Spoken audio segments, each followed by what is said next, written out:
A'udzu billahi minasyaitonir rajim. Bismillahirrahmanirrahim. Sayaqulus sufaha, orang-orang yang bodoh. Sufaha itu dah safih, bodoh, kurang akal. Sayaqulus sufaha'u minan nas, orang-orang yang kurang akalnya di antara manusia akan berkata. Sayaqulu akan berkata, ma wallahum an qiblatihimul lati kanu 'alaiha, apakah yang memalingkan mereka yaitu umat Islam dari kiblatnya, dari Baitul Maqdis yang dahulu mereka telah berkiblat kepadanya. Kul, katakanlah, lillahi, kepunyaan Allah lah, al-masyriku timur, wal maghribu dan barat.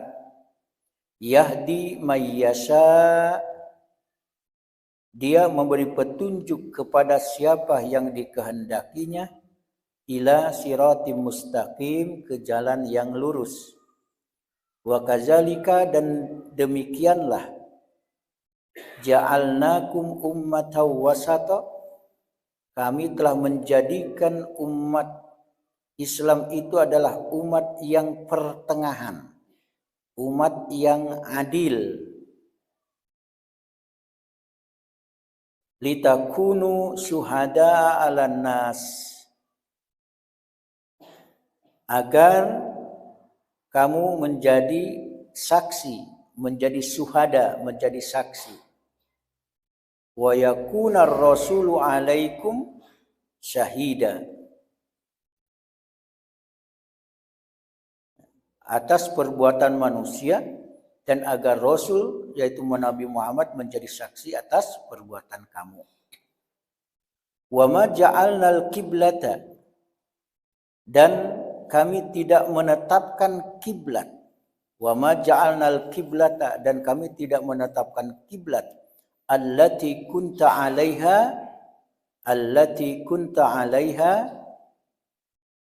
melainkan agar kami mengetahui, lina lama, agar ila itu agar mengetahui, allati kunta 'alaiha, di mana kamu menjadi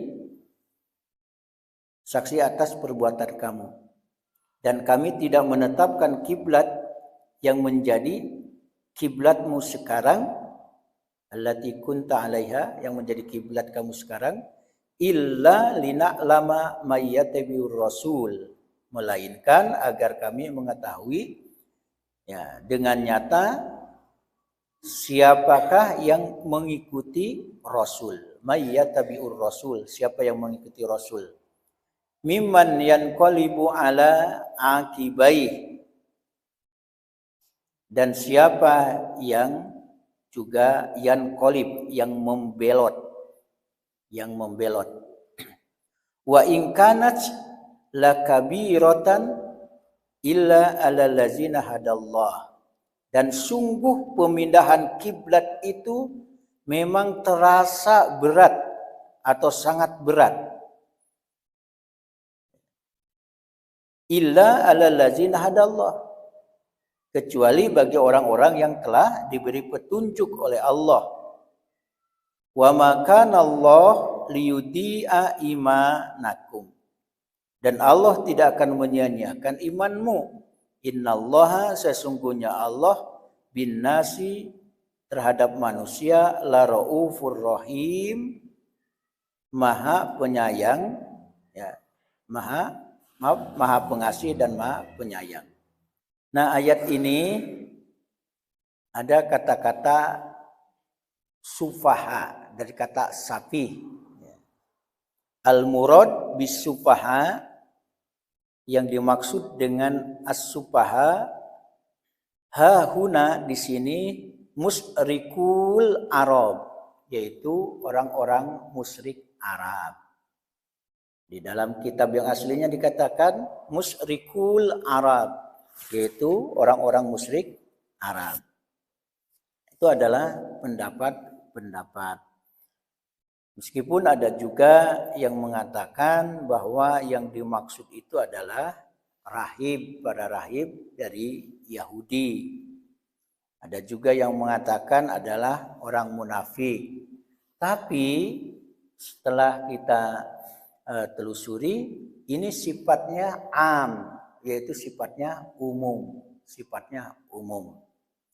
Kalau ada dari dulu misalnya apakah orang-orang musyrik Arab, apakah rahib, atau juga orang-orang munafik, toh sampai sekarang juga ada.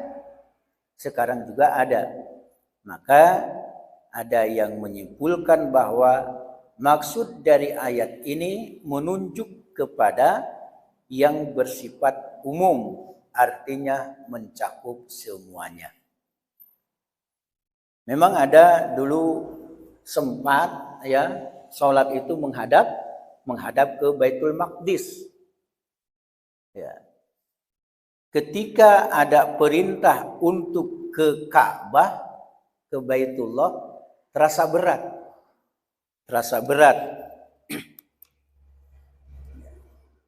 Artinya mereka tidak mau meninggalkan. Ada juga yang sudah melaksanakan sholat. Kemudian terdengar orang bercerita-cerita, aku bersama Rasulullah menghadap kepada Baitullah. Maka ketika itu langsung memutar arah mereka ke Baitullah. Memang ada cerita sampai banyak yang meninggal, wallahu alam, tentu itu masalah ajal adalah urusan Allah. Yang jelas ya, meninggal ketika sholat, apakah meninggalnya dengan cara apapun, yang jelas selagi ada keimanan seseorang, maka tidaklah Allah akan menyia-nyiakan keimanan seseorang tadi dan amalan seseorang. Wa makanallah liyudi'a imanakum. Masalah kiblat, mau ke masyrik mau ke maghrib, yang jelas baik timur dan barat kan kepunyaan Allah juga. Kalaulah perintah pertama memang ke Baitul Maqdis, maka ketika ada perintah lagi ke maghrib, ya ke barat, dalam hal ini adalah ke Baitullah, ke Ka'bah, kan punya Allah juga. Tidak perlu dipertentangkan. Tentu hanya Allah yang tahu terhadap apa yang Ia perintahkan. Kalau manusia tugasnya adalah mengikuti apa perintah Allah Subhanahu wa taala. Muhammad ibnu Ishaq dari Al-Baro yang menceritakan hadis yang tadi itu, yang pertama ke Baitul Maqdis, kemudian berputar arah menghadap ke arah kiblat. Nah, hadis di atas itu bahwa pada mulanya Rasulullah sholat menghadap ke arah Baitul Maqdis dan sering menengadahkan pandangannya ke arah langit, menunggu-nunggu perintah Allah. Maka Allah menurunkan surah Al-Baqarah ayat 144. Allah menurunkan surah Al-Baqarah ayat 144. Qad nara taqalluba wajhika fis sama falanuwalliyannaka qiblatan taradaha fawalli wajhaka syatral masjidil haram. Maka turunlah ayat ini, sungguh kami sering melihat ya mukamu menengadah ke langit, maka sungguh kami akan memalingkan kamu ke kiblat yang kamu sukai. Palingkanlah mukamu ke arah Masjidil Haram. Maka sampai sekarang kita sholat mengarah ke kiblat yang ada di Masjidil Haram. Itu berdasarkan surah Al-Baqarah 144. Al-Bara melanjutkan kisahnya bahwa setelah itu Nabi menghadapkan wajahnya ke arah kiblat, maka berkatalah orang-orang yang kurang akalnya. Ini yang dimaksud kurang akal di sini, ya. Yang kurang akalnya ya, di antara manusia. Di sana ada orang-orang Yahudi, juga ada orang-orang musyrik, juga ada orang-orang munafik. Ma wallahum an qiblatihimul lati kanu 'alaiha. Apakah yang memalingkan mereka umat Islam dari kiblatnya, dari Baitul Maqdis yang dulu mereka telah berkiblat kepadanya? Ini bantahan, ya, pertanyaan bantahan hailah dari orang-orang Yahudi, orang-orang munafik. Ma wallahum an qiblatihim allati kanu 'alaiha. Apakah yang memalingkan mereka umat Islam dari kiblatnya atau Baitul Maqdis yang dahulu mereka telah berkiblat kepadanya? Akhirnya apa kata Allah? Qulillahil masyriq wal maghrib yahdi may yasha ila siratim mustaqim. Katakanlah, kepunyaan Allah lah timur dan barat, dia memberi petunjuk kepada siapa yang dikehendakinya, yaitu ke jalan yang lurus. Ke jalan yang lurus. Ada riwayat lagi, Ali ibnu Abu Tolha dari Ibnu Abbas, ketika Rasulullah hijrah ke Madinah, Allah memerintahkannya agar menghadap ke arah Baitul Maqdis dalam sholatnya. Maka orang-orang Yahudi gembira melihatnya. Dan Rasulullah menghadap kepadanya selama belasan bulan. Padahal di dalam hati beliau, maksudnya Nabi sendiri lebih suka bila menghadap ke arah kiblatnya Ibrahim. Untuk itu beliau selalu berdoa kepada Allah, ya, sering berdoa menengadahkan pandangannya ke langit. Akhirnya turunlah ayat fawallu wujuhakum satrah, palingkanlah mukamu ke arahnya. Kemudian orang-orang Yahudi merasa curiga akan hal tersebut, lalu ia mengatakan wallahum an qiblatihimul lati kanu 'alaiha. Apakah yang memalingkan mereka umat Islam dari kiblatnya? Jadi nampaknya memang banyak kali cincongnya pertanyaannya kalau orang Yahudi. Ya. Akhirnya jawabannya ya ada juga di ayat selanjutnya. Banyak hadis, mungkin nanti dibaca saja yang ada di sini. Yang dimaksud Baitul Maqdis di mana? Di Yerusalem. Ya silakan. Ya, Baitul Maqdis itu di Yerusalem. Itu ketika hijrah dulu. Di dalam surah Al-Baqarah ada juga di ayat yang ke-177. Bukanlah menghadapkan wajahmu ke arah timur dan barat itu adalah suatu kebaktian, tetapi sesungguhnya kebaktian itu ialah kebaktian orang yang beriman kepada Allah Subhanahu wa taala. Artinya apa? Kok kamado ke Baitul Maqdis Yerusalem atau mau ke Ka'bah di Mekah di Masjidil Haram? Sebenarnya kalau itu betul diperdebatkan, intinya apa? Intinya apa? Yang dinilai itu sebenarnya keimanan. Mengikuti perintah. Kalau diperintahkan ke Baitul Maqdis lah. Namun hati nurani daripada Rasulullah sukanya kemana? Makanya dicaliak kalang katanya, ya Allah, arahkanlah ke Baitullah, arahkanlah ke arah mana dulu dibangun oleh Nabi Ibrahim, yaitu Ka'bah. Nah, berdoa dikabulkan. Akhirnya oleh Allah dipindahkan arah kiblat itu ke Baitullah. Di sana dibangun Ka'bah oleh Nabi Ibrahim.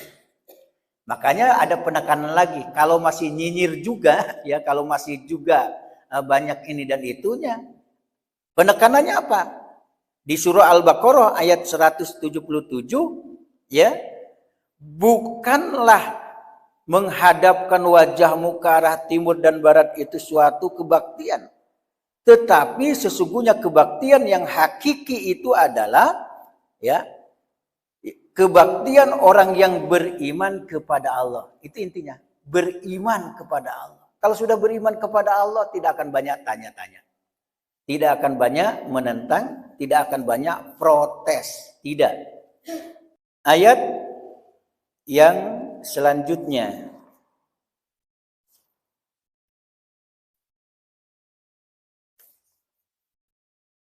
Yang wama ja'alnal qiblata allati kunta 'alaiha illa lina'lama may yattabi'ur rasul mimma yanqalibu 'ala aqibai wa in kana lakabi ratan illa 'alal ladzina hadallah. Dan kami tidak menjadikan kiblat yang menjadi kiblatmu sekarang, melainkan agar kami mengetahui ya supaya nyata siapa yang mengikuti Rasul dan siapa yang membelot kepada Rasul dan perintah Allah Subhanahu wa taala. Dan sungguh pemindahan kiblat itu terasa amat berat kecuali bagi orang-orang yang telah diberi petunjuk oleh Allah Subhanahu wa taala. Memang yang tadi itu pertama disyariatkan ke Baitul Maqdis, kemudian Allah pindahkan ke menghadap ke arah Ka'bah. Kalau orang yang beriman pasti ikut. Dan Allah pun ingin mentes, menguji ya siapa yang ikut, siapa yang belot, siapa yang murtad dari agama. Nah, itu akan dites. Dalam kehidupan kita begitu juga. Kalau ini adalah dulu, ya, apakah sekarang juga akan terjadi ujian-ujian? Ya, akan ada perintah-perintah, akan ada. Di sana ada ujian-ujian. Makanya menilai sesuatu jangan berlebih-lebihan. Ya, berlebih-lebihan. Dalam segala hal dijadikan oleh Allah apa kita itu? Ummatau wasato. Ummatau wasato. Umat pertengahan, umat yang adil. Kan ada di atas wa kadzalika ja'alnakum ummatan wasato. Kita umat wasato. Umat yang pertengahan. Ekstrem kiri tidak, ekstrem kanan tidak. Kita adalah umat yang adil, ya, tidak berlebih-lebihan. Tidak berlebih-lebihan. Yang terpenting mayyatabi'ur rasul. Siapa di antara kita yang ikut kepada Rasul. Demikian mudah-mudahan ada manfaat dan faedahnya.